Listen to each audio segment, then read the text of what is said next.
The non-dual understanding is certainly more available to us these days. It's filtered into many spiritual arenas, and this is valuable.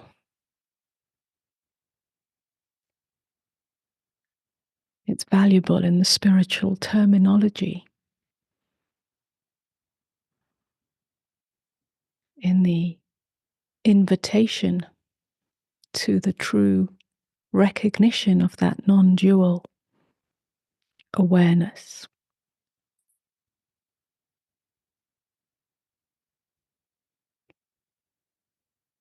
This has pros and cons.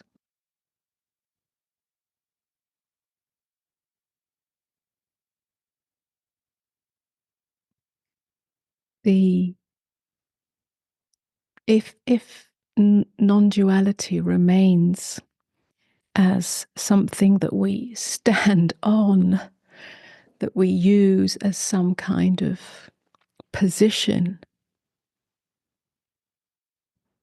then it is to the detriment of true awakening and the living of that truth.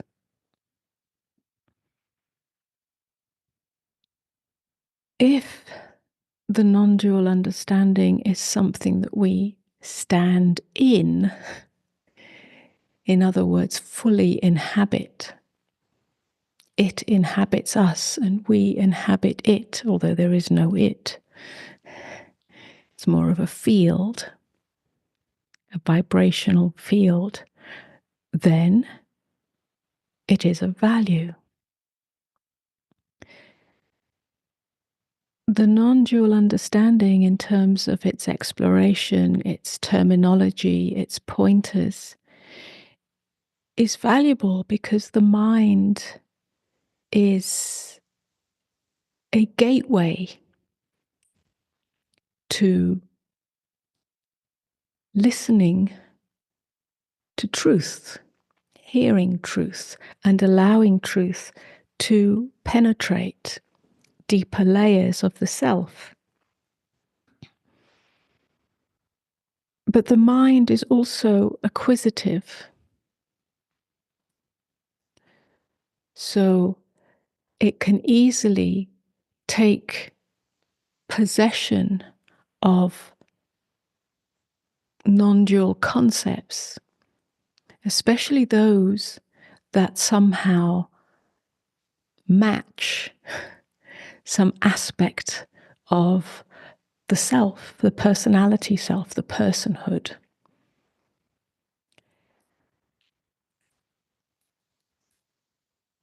And in holding on to those concepts, they become beliefs. This is how it is. This is what non-duality is. And then the self adapts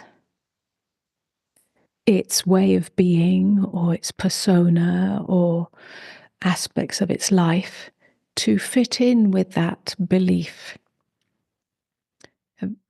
Now it becomes a dogma.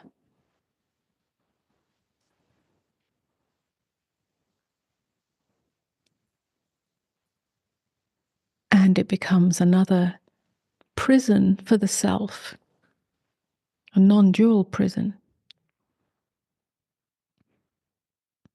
which creates some kind of, it's like a straitjacket. Yeah? The self is not free to experience the full breadth and depth of the human experience, because some of it is not in alignment with some non-dual idea, concept. So we have to be careful, we have to be vigilant, discerning. Perhaps a better way of saying it is we have to be fresh. Let's be fresh with the non-dual understanding.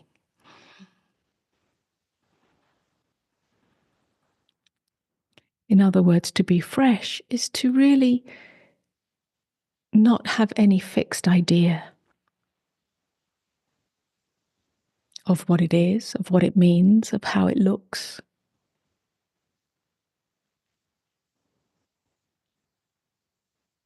Truth, the light of truth, the light of true awakening must pierce the veil of mind. It can enter through mind,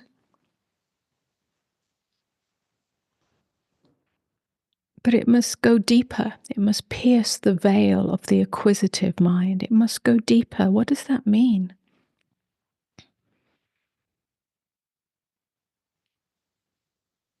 It means it must enter the realm of the human experience.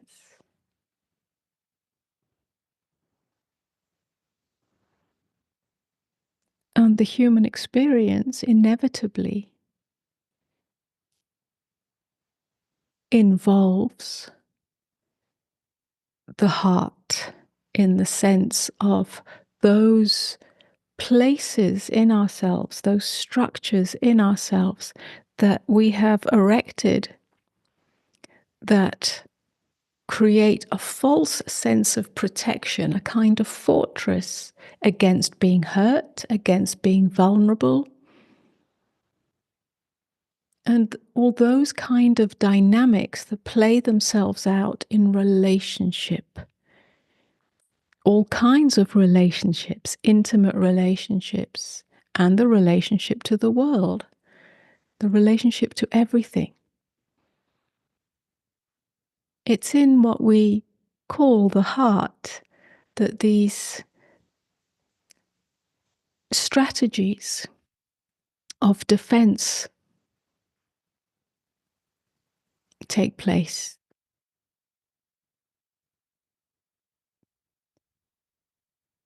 To avoid being touched, to avoid being heartbroken, to avoid feeling vulnerable, to avoid feeling tender, because somehow that makes us helpless.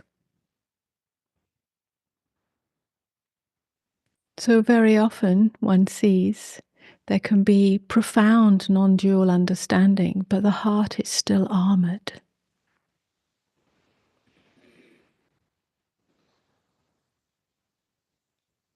This requires this falling of the light of, or the filtering of the light of awakeness into the heart space, requires both courage and surrender. Courage in the sense of being willing to be vulnerable.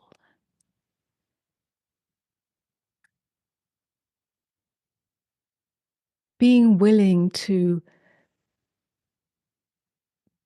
go deeper than any spiritual, non-dual ideology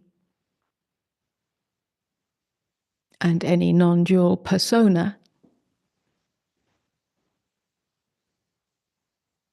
to make mistakes. Although there are no mistakes, although it feels as if one makes mistakes. To be humble, to be tender, to be true, to tell the truth. Sometimes that truth is not always gentle. Sometimes that truth is a raging fire. To tell the truth and to listen to the truth. Because the heart is often armored in a nice way, which is the incapacity, unwillingness to listen to another's truth, because it hurts, because it threatens something, it threatens my safety or my security or my constancy. This is how things are. The heart, in its depth, has no defense. It's open, can and tell the truth and listen to the truth. Listening to the truth is also our own internal truth. It might not be always what we want to hear. So there's a kind of courage in this, the willingness to tell the truth and listen to the truth. There is also a freshness in that. It's unknown. It's not coming from the mind's position of I'm certain this is how I feel, or I'm certain this is how it is. No certainty.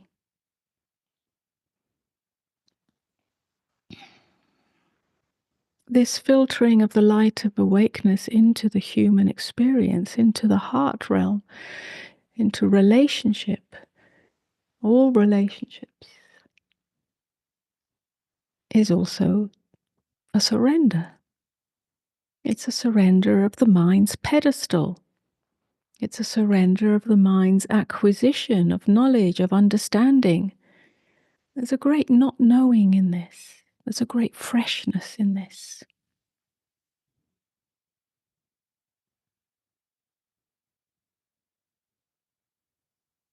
So it's not about developing some kind of non-dual personhood. It's about being surprised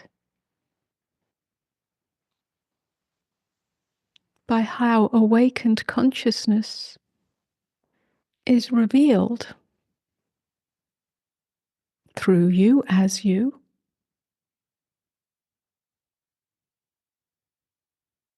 and in the relationship with life.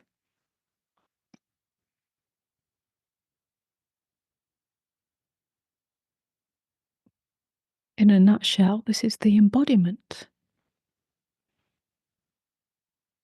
the integration.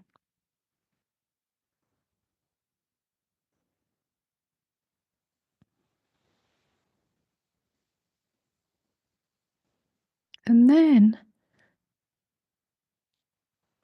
all ideologies, all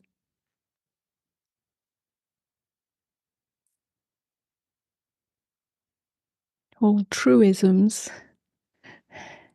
come undone. There's great freedom in this.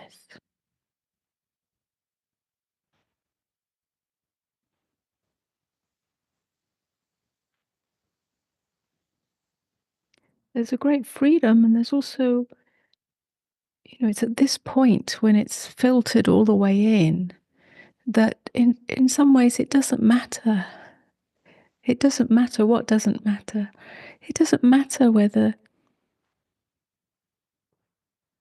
you respond in this way or you respond in that way. It doesn't matter if there's this choice or that choice. What matters is that that response and that choice are a natural expression of true intelligence, that which is beyond the personhood. So then you're being true to what is true. And it's not coming from some kind of, this is how I should be if I'm a non-dualist. There's a great trap in that. And it does happen. It does happen. It's a kind of spiritual veneer, a non-dual veneer that really is a straitjacket. It can be subtle or it can be not so subtle. It can be obvious. It's as if the ego self, the I that remains, takes possession of the non-dual understanding, the recognition, even if that recognition has been absolutely true, absolutely clear. It's easy for what remains as the self, because there's still a self here, to take acquisition of that, and that we must be sensitive to. And there's a great humility in not knowing, in not taking possession of the experience or the recognition or the knowing. To not know makes it fresh, makes it direct, and makes it true. And it's a little bit like a plane navigating its flight path. Yeah, it's not always direct. There's a little bit of movement, or a ship on the ocean. Yeah, there's a little. It's like you're navigating on that central point, always moving, if you like, forwards, always aligned to truth. And yet sometimes there's this little tiny waver. It's like an inner navigation. Is this true? Is this really true? Is my allegiance to what is true now, in this moment? Can I sense when I'm slightly off? Slightly off, it's nothing to do with the intellectual understanding or the picture of how it should be. Slightly off is when you know that you're giving your allegiance to something that is an agenda of self-protection or self-elevation or self-denigration, all the old patterns and mechanisms, trying to be nice, being good, being the pleaser, or being the controller, whatever the agenda is. Yeah? So the navigation system comes more and more and more and more into the fore until it's totally natural. And even then, sometimes we may just veer off a little bit. This isn't to do with the self doing some kind of spiritual practice. It's just something in you. When the recognition has taken place, when the view has taken place, when the light of awareness has shown its face to you, something in you that is drawn to that, just like a flower opens to the sun naturally. This becomes the love affair with truth. And then that takes over. The love affair with truth takes over any attempt to grasp more and more of the non-dual understanding. So that the non-dual understanding, which is no longer mental, conceptual, you're free of all that. You're a rebel. You're a free spirit. Yeah. But true non-dual awareness, the light of being, that which cannot be divided, that which is unbroken, which is you, the core of you. When I say you, I mean that which is beyond body, beyond mind, beyond story, your essence. That knowing informs you, informs your life, informs your relationship to life. Then it has been embodied.